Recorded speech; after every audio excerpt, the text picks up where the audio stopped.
façon précise, claire, peut-être simple aussi, qu'est-ce qu'on peut retenir de votre livre qui fait office de réponse à M. Nkunku? Déjà, rappeler que les familles congolaises sont des familles pluriethniques. Il n'y a dans notre pays aucune famille qui ne soit composée que de son ethnie. Vous avez au sein d'une même famille des enfants Mboshi, Vili, Pounou, Kouni, Teke, Zabi et ainsi de suite. Mbeti, Bakwele, vous les avez tous dans une famille. Vous ne pouvez pas laisser les enfants grandir avec l'idée que tel que nous sommes dans la même famille, les autres ethnies sont contre moi qui suis issu de telle autre ethnie. C'est déjà grave, on ne peut pas faire ça. On ne peut pas laisser se propager une telle conception de la vie de groupe dans notre société.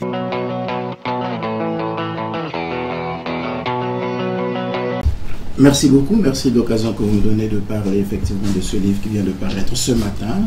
Et merci d'être là, merci de l'avoir trouvé.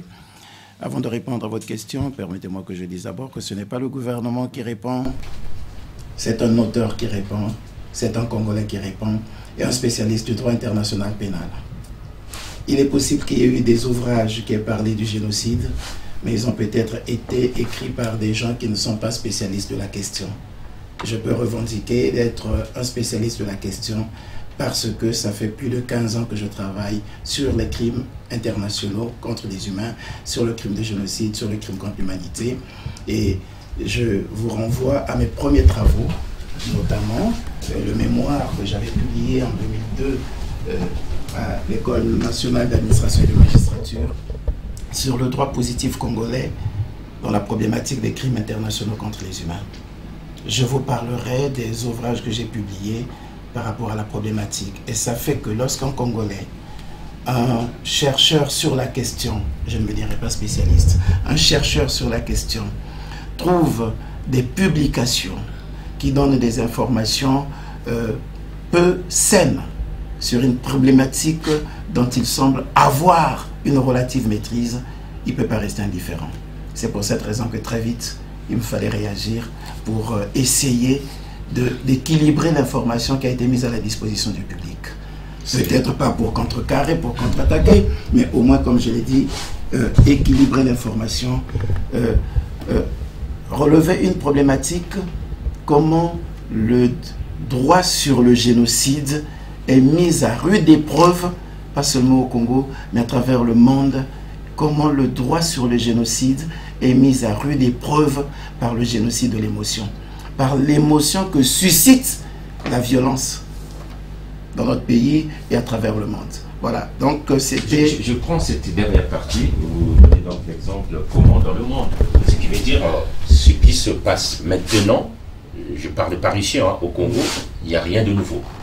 Il n'y a rien de nouveau, non, c'est parce qu'il faut simplement tenir compte du fait que le génocide dégage une charge émotive, une charge émotionnelle tellement forte que la majorité, à travers le monde, toutes les fois qu'il y a une violence, on a toujours tendance à ne trouver comme mot pour qualifier cette violence que le génocide. Il y a donc un maniement du concept qui me paraît assez dangereux au risque de nier la souffrance, la douleur de ceux qui ont déjà connu le génocide dans l'histoire. Et c'est pour cette raison qu'il faut très vite réagir. Ça, c'est la première raison, la première motivation. Le mot génocide, même par le passé, les gens l'ont manié avec beaucoup de délicatesse. Même lorsqu'il a été trouvé, même lorsqu'il s'est agi de juger les auteurs des atrocités de la guerre au tribunal de Nuremberg, les juges ont eu du mal. La Cour n'a pas voulu utiliser cette infraction alors que ça avait déjà été retenu.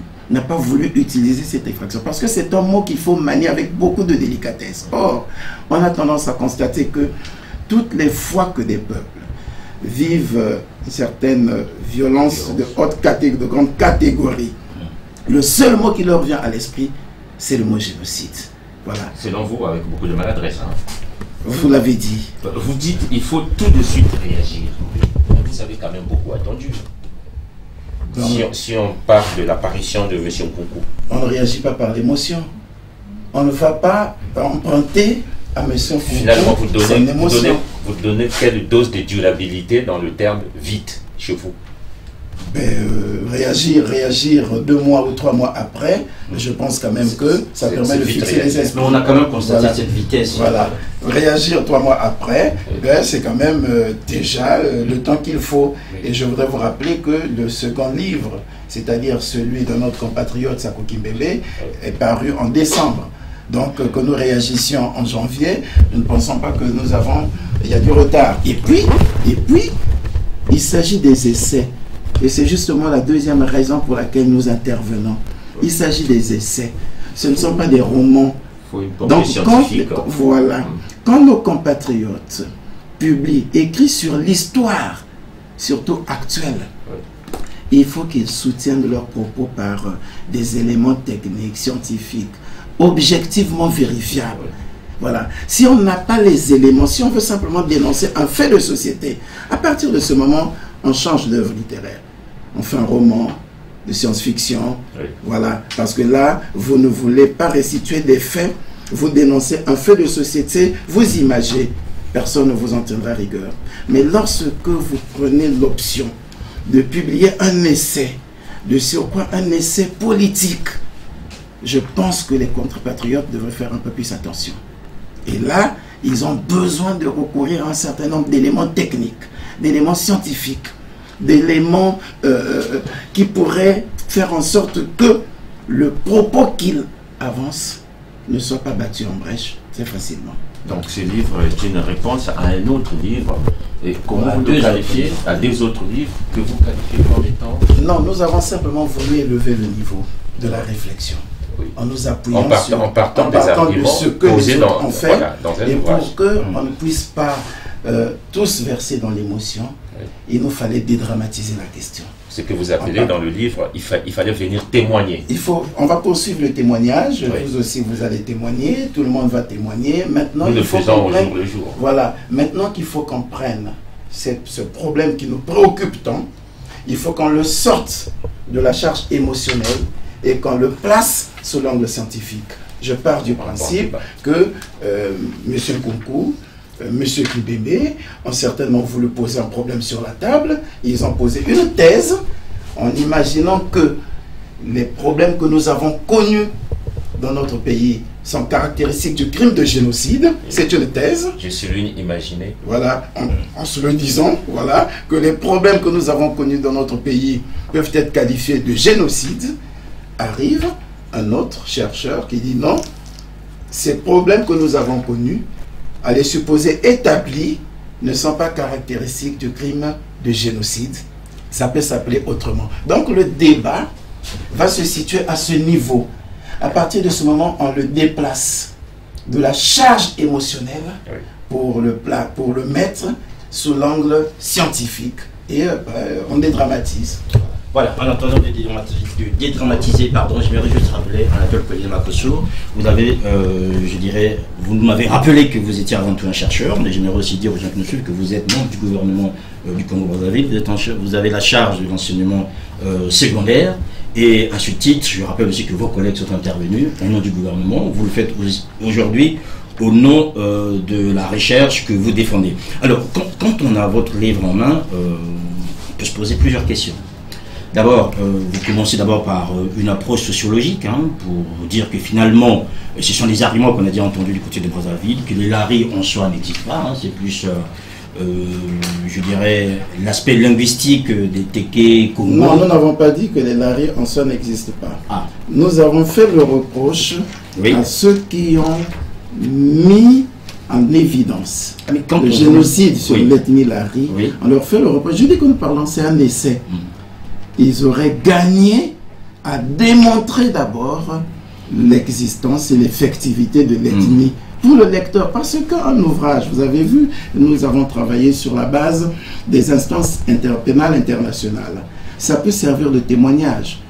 L'ouvrage de Sako Kimbembe, l'ouvrage de Dominique Nkunku, s'il arrive que la Cour pénale internationale se saisisse de la situation qui se passe au Congo pour essayer d'engager des poursuites ou de regarder ce qui s'est réellement passé au Congo. Si cette affaire arrive devant la Cour pénale internationale, soit que la Cour pénale internationale se saisisse d'elle-même, soit qu'elle soit saisie par les Nations Unies, soit qu'elle soit saisie par des particuliers, voilà, que l'affaire, que le procureur de la République cherche à engager une procédure, parce que estimons que la situation du Congo, telle qu'on l'apprend, il va s'appuyer sur les ouvrages. Donc c'est des documents importants. Voilà, il va prendre l'ouvrage, dire ah tiens, ben écoutez, il y a un génocide de Lari. Malheureusement, l'ouvrage sur lequel les instances pénales internationales pourraient s'appuyer ne donne pas ces instances assez d'éléments sur l'ethnie Lari. Vous savez que le génocide, c'est 4 catégories. Ces éléments, voilà. Il faut le génocide, c'est une violence qui vise. Non, moi je veux revenir à qu'est-ce qui caractérise les Lari. C'est ce que les autres auraient pu nous démontrer. Ça n'a pas été démontré. Vous arrivez simplement, vous produisez un document, génocide sur l'ethnie Lari. Dans un pays où il y a 67 ethnies. Vous ne donnez pas les caractéristiques de l'ethnie. C'est son ancrage géospatial. Son ancrage historique. Voilà. C'est le lien entre la toponymie et la localité dans laquelle on peut retrouver des Lari. Nous ne les avons pas dans les ouvrages de nos compatriotes qui peuvent servir de témoignage devant les instances. Et qui n'ont pas donné.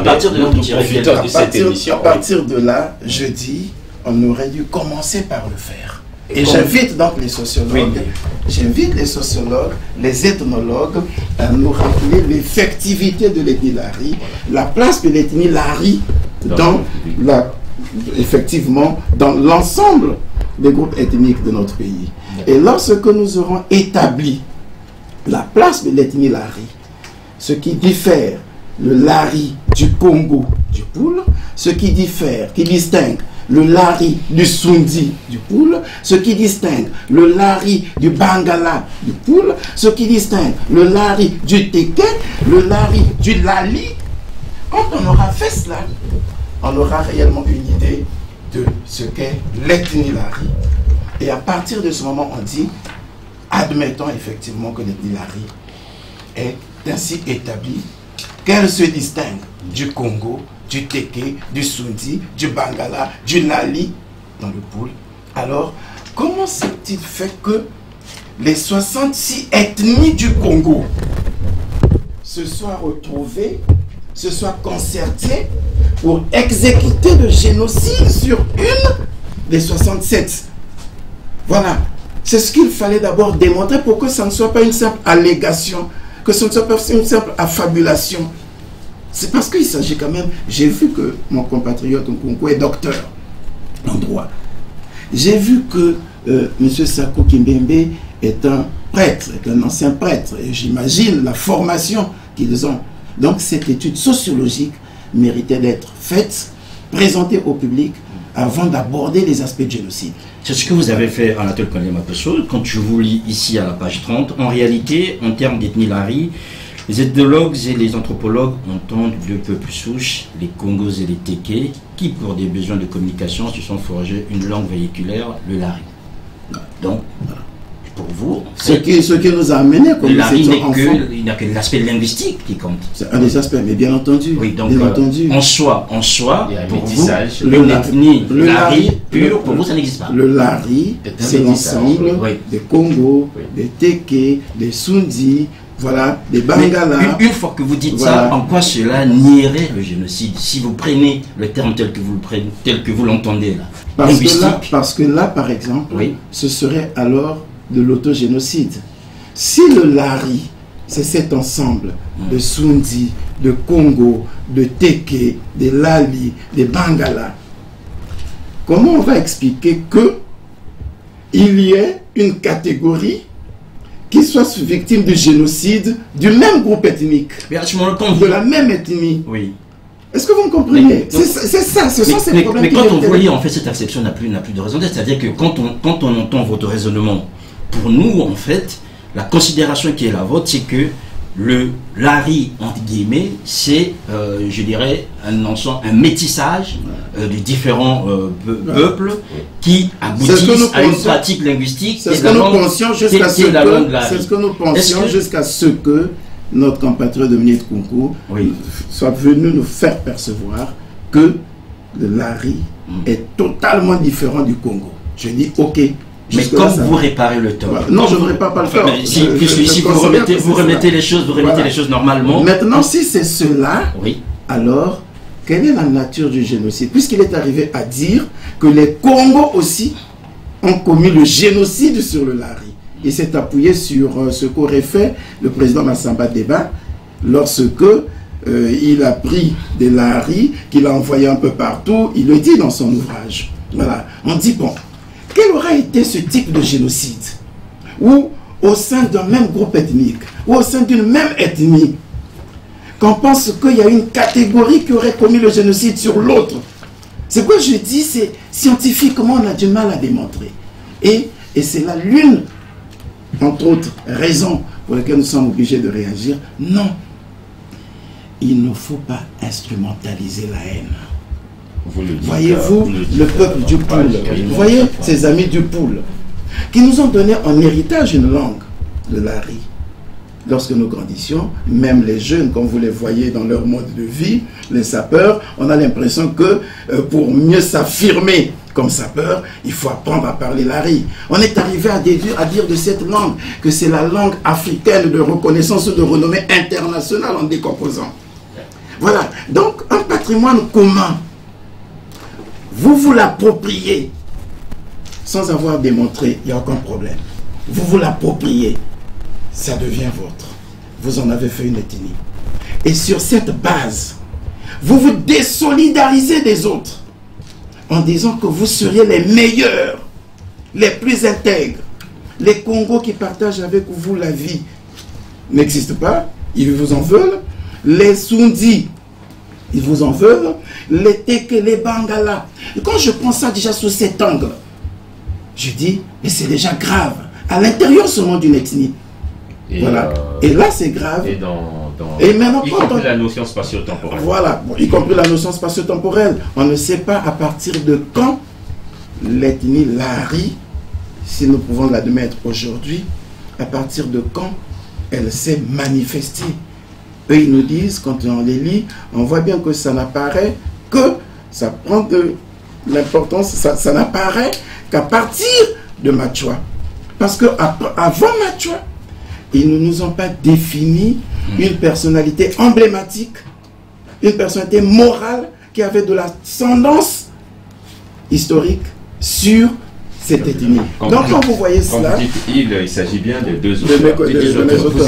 Vous écrivez dans le livre que l'histoire du Congo est émaillée des violences. Donc ce livre refute le terme génocide, mais accrédite qu'il y a eu des violences. Il y a eu des crimes. Il y a eu des violences, il y a eu des crimes, il y a eu des criminels. Bien sûr, en 59, en 63, en 65, en 72, en 77, en 87, en 91, en 92, en 95. Personne n'en parle, les criminels. Oh non, non, de toutes les façons, on en parle un peu partout. Vous n'êtes pas au courant, effectivement, qu'en 1965, on avait 3 personnalités, 3 hauts fonctionnaires qui avaient été abattus. Vous n'êtes pas au courant qu'en 77, nous avons perdu un chef d'État. Vous n'êtes pas au courant qu'en 93... Vous parlez des victimes, moi je parle des auteurs. Des méchants. Mais ce n'est pas, il n'appartient pas aux citoyens d'établir qui est méchant, qui ne l'est pas. Pour un État, pour un État. Ah ben, il y a eu des procès, il y a eu des procès dans le pays. Oui. Donc les procès ont eu lieu, les jugements ont été rendus, vous avez accès au jugement, vous savez quelles sont les décisions qui ont été prises par les tribunaux, par les juridictions. On ne va pas réécrire l'histoire aujourd'hui. Voilà. Donc on ne peut pas dire que les auteurs n'ont jamais été identifiés. En 93-94, oui, il n'y a pas eu de procès. On peut dire effectivement qu'on ne peut pas savoir qui a fait quoi en 93-94. On ne peut pas savoir qui a fait quoi en 97, en 98. Et c'est de votre devoir, voilà. Vous les intellectuels. Est-ce que, alors, si les juges n'ont pas été saisis de ces faits et ne les ont pas qualifiés, par exemple, de génocide, établir qu'il y a eu génocide sur le peuple Lari imposait qu'on puisse donc le situer, le localiser. Et comme on n'arrive pas à le localiser. Comme on n'a pas localisé. Donc le génocide n'existe pas. Mais non, non. Le génocide sur le Lari, c'est pourquoi on a dit la délicate formulation sociologique du génocide des Lari.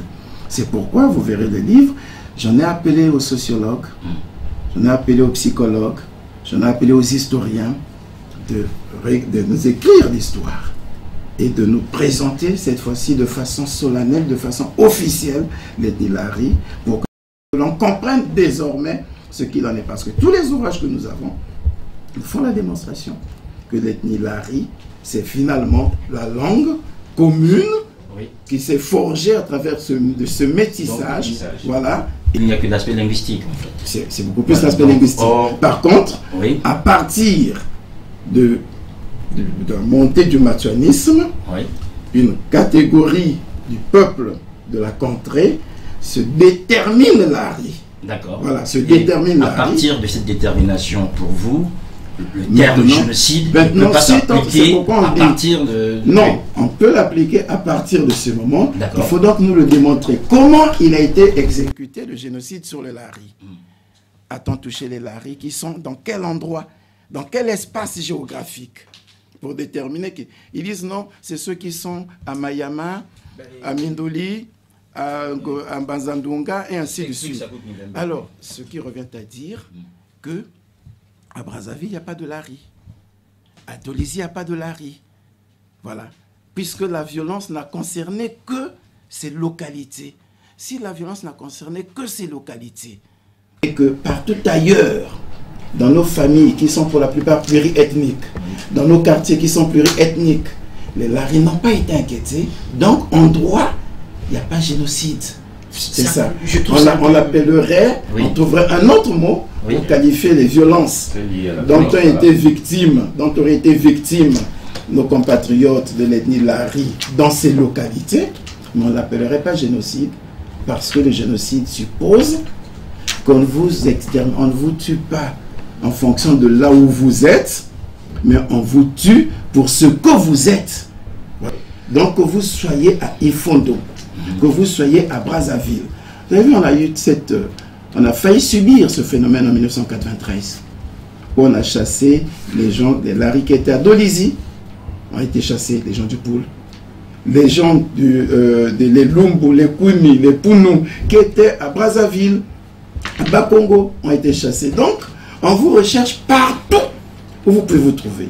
Oui, mais il faut donc qu'on nous démontre que c'est ce qui s'est passé tout le temps. Voilà, si vous me permettez, je trouve cet argument un peu tiré par les cheveux. Parce que si vous nous dites qu'il n'y a pas de génocide du fait que localement, les gens ont été peut-être, je dirais, tués ou assassinés, mais ailleurs, les gens appartenant au même groupe étaient en paix. Est-ce que cela régnerait en soi? Parce que si vous prenez l'histoire, plus là-dedans, vous évoquez beaucoup l'histoire. Ça ne nie pas les violences, mais ça nie le génocide. Voilà. Est-ce qu'on comprend? À partir de ce moment, allez demander à ceux qui ont... S'il vous plaît. Allez demander à ceux qui ont écrit la Convention. Allez demander à ceux qui ont écrit le traité de Rome. C'est ça le droit. C'est pourquoi je dis, voilà, le droit sur le génocide est mis à rude épreuve. Et ça commence par vous, les journalistes. Connaissez-vous une famille au Congo qui soit mono-ethnique? Donnez-moi une famille. Papa, maman, les enfants. Je m'arrête juste aux petits-enfants. Juste cette lignée qui soit mono-ethnique. Ça n'existe pas dans notre pays. Nous sommes un petit pays avec 67 ethnies. Ça veut dire que dans notre famille, moi qui vous parle, et c'est pourquoi j'interviens, parce que ce que je dis, c'est ce que vous pouvez vivre, vous. Imaginez, M. Makosso, vous ayez des enfants qui soient issus d'une mère Lari. Dans le même temps, vous avez les enfants de votre frère qui soient issus d'une mère Pounou. Vous avez des enfants de votre sœur qui soient issus d'un père Mboshi, Teke. Vous avez vos enfants à la maison et vous devez leur faire comprendre que vous, là, les Lari, là, mes enfants Pounou, là, ne vous aiment pas. Vous imaginez ce que vous mettez dans l'opinion? Il n'y a pas chez nous une famille qui soit mono-ethnique. Toutes nos familles sont pluriethniques. Et vous voulez mettre dans la tête des enfants qui grandissent que l'enfant Larry qui est en train de grandir, c'est que son cousin là appartient à une ethnie qui ne m'aime pas. Et ces enfants-là doivent grandir. Cette instrumentalisation de la haine, de l'émotion, c'est grave. Il y a peut-être des violences, appelons-les autrement, ne les appelons pas génocide, parce que voilà ce que veut dire le génocide. Moi, je reviens à dire ceci sur ce plateau, que là, vous êtes d'accord que Nkunku a lancé un vrai débat sur la place nationale. Aussi, je pense, aussi, hein. Oui, mais je n'aurais pas aimé qu'il me lance ça de cette manière. C'est quand même un débat. Non, c'est un puisqu'il y a des réponses. Non, vous dites vous-même, vous interpellez les historiens, les sociologues, les psychologues. Mais le point de départ, c'est lui. Il n'y a pas de souci, oui. Ce qui veut dire, quelque part, ça nourrit l'intellectuel. C'est pour cette raison que je dis qu'on prend le débat, on le met sous l'angle scientifique, déjà pour dédramatiser, pour dépassionner, pour qu'on n'entre pas dans ces considérations. Ah oui, génocide ou pas génocide, aime-t-on les Larry, n'aime-t-on pas les Larry, est-ce que c'est une affaire d'embauche? Non. On dit, il a exposé une thèse, les chercheurs, les sociologues se disent, ah non, comme j'ai commencé, je dis non, mon cher compatriote, ce que tu as dit, c'est peut-être vrai, nous avons tous connu les violences dans le pays, mais pour vous qui êtes juriste, pour toi qui es juriste, ce n'est pas le mot que tu aurais dû utiliser. Voilà. Écartons déjà le mot génocide. Oui, mais comment on va les appeler? Si crime de droit commun, ça ne suffit pas. Meurtre, assassinat, enlèvement de personnes suivies de leur disparition. Si ça, c'est infanticide, puisqu'il y a des parents qui tuent leurs enfants. Si ça, ça ne suffit pas.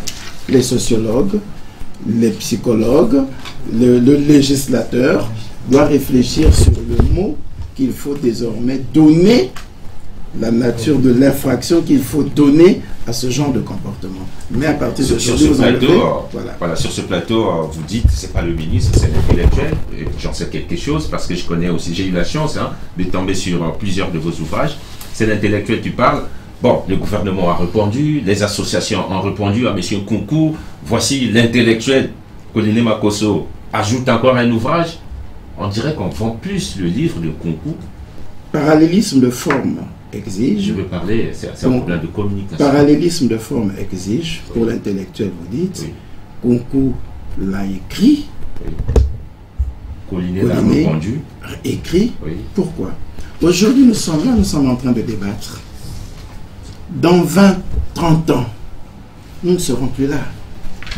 Nous travaillons, nos enfants, moi je travaille là, vous avez vu les références, les Hollandais, les Obenga, les Vanetier, voilà. Mais ils ont vécu les faits à ce moment certainement. Aujourd'hui, nous travaillons sur ça. Dans 30 ans, nos jeunes chercheurs, ceux qui vont travailler sur les violences de Brazzaville au Congo, ceux qui vont travailler sur le génocide, quels documents devons-nous leur donner pour leur recherche? Les documents de Nkunku, ils vont voir, ah oui, dans 30 ans, parce que c'est ce qui va rester finalement. C'est le livre qui reste. Voilà. C'est pourquoi on dit non, donnons à ces chercheurs une information équilibrée. Nkunku a dit ça, et voilà ce que Colline a dit. Dans 30 ans, nous ne serons pas là pour débattre. Dans 30, 35 ans, 40 ans, quel est l'héritage que nous laissons aux enfants? Aujourd'hui, cette émotion nous sert peut-être pour régler nos problèmes politiques, certainement. Nkunku l'a fait. Peut-être qu'il ne croit pas forcément à ce qu'il a dit. Peut-être que c'était un appel de pied. Peut-être que c'est une interpellation à l'homme politique. Vous dites peut-être. Il a fait peut-être pour attirer l'attention sur lui ou sur le phénomène. Bon. À la page 15, vous dites l'imputation du crime de génocide peut être un bon moyen pour accéder à la table de discussion. Certainement, à preuve. Donc, nous débattons déjà. Mais nous discutons. Oui. Mais non, mais ça ne se termine pas là. Contraindre le gouvernement à négocier, à ouvrir l'espace aux autres, s'il ne veut pas être diabolisé à tort ou à raison. Est-ce que vous pensez que ces ouvrages constituent un chantage au génocide par rapport au gouvernement du Congo-Brazzaville? Ah ben je ne sais pas, c'est possible, puisque le gouvernement a même réagi. C'est déjà la discussion. Vous savez, c'est Henri Osebi qui le dit, je l'avais dit dans un de mes ouvrages, palabrer, discuter, c'est pas, voilà, dans le consensualisme, c'est pas seulement se réunir comme ça, mais c'est créer des passerelles et dialogue. Nkunku l'a dit, peut-être maladroitement, le gouvernement a répondu. C'est un dialogue. Voilà. Non seulement en diabolisant le livre, mais en interdisant la distribution, tout ce qu'il y a là avec. Est-ce que pour vous, c'est une réponse proportionnée? Ah si, vous savez pourquoi? Mais parce que nous avons l'article 13. Et où est la discussion? Nous avons l'article 13 de la Constitution. Où est la discussion à ce Oui, mais moment-là? c'est bien cela. Oui. Nous avons l'article 13 de la Constitution. Toute propagande et toute incitation à la haine ethnique est un crime prévu par. Est-ce que finalement il faut toujours une discussion convenue? Parce que là, c'est quelqu'un avec lequel vous ne vous entendez pas, qui met un sujet sur la table, et la réaction... Moi, non mais justement, le gouvernement répond. Le gouvernement répond, dit non, c'est pas comme ça que vous aurez dû poser le problème. Ce que vous avez fait est une incitation à la haine ethnique, voici ce que dit la Constitution. Voilà. Et par rapport à cela, pour que votre ouvrage ne vienne pas troubler la quiétude de nos citoyens, nous interdisons cet ouvrage à la circulation, à la vente. Ça peut arriver, c'est un choix. Oui. C'est un choix. Parce que nous avons que vous soutenez. Mais je le justifie. Oui, je peux l'expliquer. Je l'ai expliqué dans le livre. Oui, on a vu que je l'ai expliqué dans le livre. Oui. Parce que l'attitude du gouvernement était une attitude proportionnelle pour préserver le peuple contre l'intoxication, contre l'incitation à la haine. Oui. N'oubliez pas que nous avons adopté une charte de l'unité nationale de la conférence nationale. Alors lorsque un compatriote vient dire à une jeunesse, vient dire à un peuple traumatisé que vous avez vu, les 66 ethnies ne vous aiment pas. Ils veulent nous tuer. On va laisser notre peuple consommer cela. C'est quand même des choses que vous entendiez, Pauline Makosso. Mais on n'entend pas dans un livre. Ça, vous pouvez le dire. Voilà, donc ça veut dire que je crois que c'est le ministre de la Communication. Le problème, si vous permettez, le problème de Sakou Kimbembe et Nkoukou, c'est d'avoir couché ce que vous entendiez dans les rues de Brazzaville, et même dans certaines réunions, dans un livre. Et à ce moment-là, pour vous, ça prend une autre proportion. Donc, il faut l'interdire. Oui, parce que là, ça devient une idéologie, ça devient une doctrine. Et comme je vous l'ai dit, ce que nous entendons, ce que vous mettez contre nous sur fake news, les fake news, ce que vous dites contre nous, il n'y a pas de problème, on l'assume. Mais c'est aussi écrit. Voilà. Oui, c'est écrit, ça peut rester, tout le monde sait, tout le monde connaît la valeur de fake news, tout le monde connaît maintenant la valeur de ce qu'on peut mettre sur le net, ainsi de suite. Mais dans un livre, on ne met pas n'importe quoi dans un livre. Voilà. Et je vous l'ai dit, aujourd'hui, nous pouvons nous défendre. Dans 40 ans, c'est n'importe quoi. Ces enfants, voilà. Non, mais c'est n'importe quoi par exemple, qui est déjà dans l'ordinaire. Par exemple, mais que c'est dit. Déjà entendu, il n'y a rien de nouveau. Mais que c'est dit, non. Mais un livre. Ça ne devrait plus être une faute, puisqu'on vient nous dire et dire que ce qu'on entend. Monsieur Poste, un livre, c'est pas la merci de tout le monde. Ouais. Celui qui écrit un livre, c'est un homme sérieux. Justement. Voilà. Celui qui écrit un livre, non. C'est pas celui qui est devant son clavier, qui balance, non. Celui qui écrit un livre, c'est un homme sérieux. Je peux vous dire que j'ai encore un autre livre que je vais publier sur la valeur de l'essai politique. Je n'ai pas cité le titre du livre aujourd'hui pour ne pas encore faire la publicité de ce monsieur. Mais vous avez un monsieur qui publie un livre. Il qualifie à sa manière le régime du Congo. Je ne reprends pas le mot. Il publie. Il décrit les faits qui se sont passés au Congo aujourd'hui, là, pendant cette décennie. Mais c'est un essai. Il n'a comme pour référence que des ouvrages qui datent de 1860, 1900, et ainsi de suite. Donc, avant les faits qu'il décrit, il faut se poser la question, mais il a eu ces faits-là où? Il nous parle même d'une personne qui est... Je ne sais, non, c'est un peu comme les ouvrages de même nature. Il nous parle même de ce que serait en train de se dire ou de dire dans sa tombe une personne qui est en train d'être enterrée vivant. Qui est en train d'être enterrée vivante. C'est de la fiction. Voilà. Et ça, c'est vous qui le dites, c'est de la fiction. On ne met pas ça dans un essai. On écrit un roman. On écrit une pièce de théâtre. Mais quand vous écrivez un essai sur de la fiction, vous perdez votre crédit. Voilà. Non, mais malheureusement, nous avons un peuple qui peut suivre ça. Donc, et nous, on revient. Notre peuple n'est pas assez intelligent pour... Heureusement. Justement. J'aimerais juste, pour que l'histoire congolaise, qui bégaye souvent, qu'elle bégaye un peu moins, à la fin de la crise de 97, une plainte est portée contre Pascal Lissouba pour génocide et crime de guerre. Est-ce que dans le travail de recherche qui a été le vôtre, vous avez pu trouver des éléments qui ont pu faire en sorte que le pouvoir qui arrive à Brazzaville puisse consulter cette plainte en ces termes qui a été portée à La Haye, ou bien vous vous dites aussi, là on était dans l'émotion à sortir d'un conflit, donc à la limite, à ce moment-là, il serait difficile de qualifier du génocide ou génocidaire le pouvoir de l'histoire. Je l'ai démontré et je peux vous dire quelle a été mon analyse personnelle. Nous étions en 99-2000, lorsque nous sortons de la guerre. Un livre blanc a été élaboré. Oui. Le ministre de la Justice de l'époque, c'est Pierre Nzé. La présentation du livre avait eu lieu à l'époque, aujourd'hui les dieux, à l'époque de Méridien. Voilà. Oui. Et là aussi, c'est la même émotion. Nous sortions de la guerre. Il y en a qui pensaient que ce que nous avons connu était constitutif du crime de génocide. On a établi un livre blanc pour l'histoire. Mais on n'a pas pu engager les poursuites pour ces chefs d'accusation. Vous savez pourquoi? Et parce qu'il n'y avait pas une loi sur le génocide, une loi sur les crimes contre l'humanité, une loi sur les crimes de guerre. Et alors même que le Conseil national de transition eut adopté la loi numéro 8/98 du 31 octobre 1998 portant prévention et répression du crime de guerre, du crime contre l'humanité et du crime de génocide, les procès n'ont pas pu se tenir. La clairvoyance du président de la République à l'époque, avec les juges à l'époque, avait estimé qu'on ne pouvait pas donner à cette loi une fonction rétroactive. Alors même que la loi le disait dans un de son article, dans un des articles, que la présente loi est compétente pour des crises commises avant sa promulgation. Oui. Le président de la République, le même, a dit non, on ne pourra pas appliquer cette loi pour juger les anciens dirigeants pour ces chefs d'accusation, parce que la loi ne dispose que pour l'avenir. Voilà. Et nous étions à un moment où même la communauté internationale a violé les principes fondamentaux du droit. Les tribunaux pénaux internationaux pour la Yougoslavie et pour le Rwanda ont été institués sur la base des lois qui ont été prises après la commission des actes. Mais on a quand même jugé des gens sur cette base. Le Congo était le seul pays à avoir dit non, on ne le fait pas. Et lorsque la Cour pénale internationale est mise en place, le statut de Rome reconnaît que la compétence de la Cour pénale internationale n'avait pas d'effet rétroactif. Voilà. Donc pour vous dire qu'on peut caractériser, on peut le dire, mais la clairvoyance du Congo, et sur ces questions, je peux vous dire que le Congo est en avance. Voilà. Lorsque le Congo a commencé à aborder ces aspects, il n'avait pas attendu la Cour pénale internationale. Oui, il n'avait pas attendu le statut de Rome.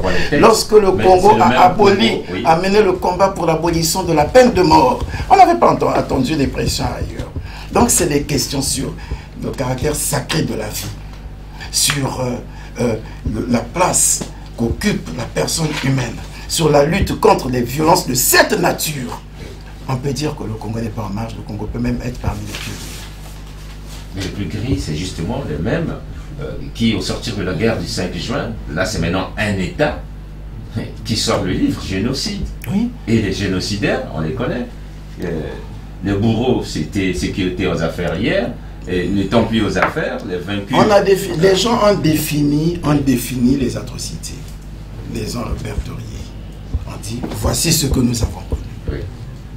Doit-on les appeler génocide, crime contre l'humanité? Ils l'ont dit. Il fallait passer. Le livre blanc existe. Oui, le livre blanc existe, mais on n'a pas jugé. Pour un étudiant. Voilà. C'est pour cette raison que nous donnons toutes ces informations. Il dira oui, ça avait eu lieu, oui. Ah bon? Mais comment? Et comment ça a été géré? Comment avait-on jugé? Non, voilà, parce qu'il n'y avait pas de loi à l'époque. Mais dans le critérium, on reconnaît que c'était un génocide. S'il n'y avait pas la loi à l'époque, le texte a évolué aujourd'hui. Mais le juriste, je le dis là, oui. Qu'on ne pouvait pas parler de génocide à ce moment, pour les mêmes raisons que je définis. Je le dis là et je l'avais déjà dit par le passé. Je l'ai dit en 2003 dans un livre, dans un travail de recherche. Je n'ai pas été combattu sur cette question en 2002. Je l'ai dit en 2005 dans un livre, Droit de regard. Je l'ai dit en 2007 dans un livre, L'affaire des disparus du beach. Voilà. Donc, on ne s'improvise pas dans ces questions. On ne s'improvise pas. Il y a des gens qui travaillent, il y a des chercheurs qui travaillent, il y a des jeunes étudiants qui font des recherches, qui travaillent et qui auraient pu venir nous dire oui, on est bien d'accord avec ce qu'ont dit nos compatriotes, mais ils sont allés non, trop loin. En instrumentalisant l'émotion. Peut-être que le public va nous dire. En instrumentalisant l'émotion. 2, en cultivant la haine. entre les ethnies, entre les familles, entre le peuple. Et 3, en qualifiant de façon maladroite les violences qui méritaient d'être qualifiées autrement. Ouais, je venais à dire ceci, ce sera peut-être ma dernière question. Est-ce qu'aujourd'hui, M. Collinet est prêt à se retrouver face à M. Nkunku ou l'autre, voilà, pour un débat scientifique, oui. Ce que peut-être nos téléspectateurs auraient voulu aussi. Hein. Oh, mais il n'y a pas de problème, il n'y a pas de problème, sans passion. Sans passion, non, sans passion. C'est vous qui l'avez dit, hein. Indépendamment de tout, ils ont posé un problème sur la table. Oui. L'honnêteté commandera simplement à ce qu'on discute et qu'on s'accorde au regard des textes, au regard des lois. Monsieur Kimbembe est un avocat, c'est un docteur en droit, il sait ce que c'est. Je dis que pour le moment, il a simplement voulu certainement attirer l'attention. Voilà. Donc, mais lorsqu'on va s'asseoir au regard de la définition de ces infractions, au regard des éléments constitutifs, au regard des faits qui se sont produits, tels qu'ils les ont décrits et tels que nous-mêmes les avons décrits, on verra. Et puis, n'oubliez pas, ils le reconnaîtront d'ailleurs, nous le démontrons dans ce livre, il y a beaucoup de contre-vérités. Voilà. L'autre problème, c'est celui-là. Je l'ai dit dans un essai, on ne dit pas n'importe quoi, on ne donne que des informations qu'on peut vérifier. Lorsque vous donnez des informations qui ne sont pas fondées, qui ne peuvent pas être vérifiées, qui sont fausses, c'est la propagation de fausses nouvelles. C'est la diffamation. Et c'est ce qui justifie l'attitude du gouvernement. Parce que ce n'est pas simplement parce qu'ils ont écrit, non, parce qu'ils ont écrit des faussetés.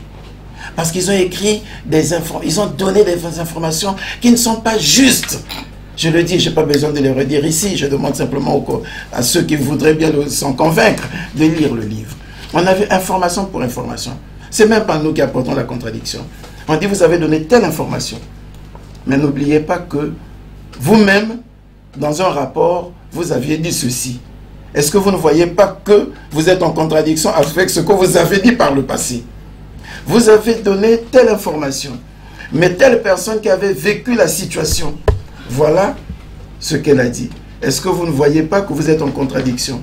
Si votre information est contredite à tout bout du champ, alors quelle est la valeur juridique qu'on accordera à ce témoignage devant une instance pénale? Ce qui revient à dire que vous l'avez fait juste pour instrumentaliser la haine. Sa consistance intellectuelle reconnue, c'est de bonne manière que Collinet Makosso sait apporter sa note dans un débat, surtout lorsque celui-ci provoque commotion.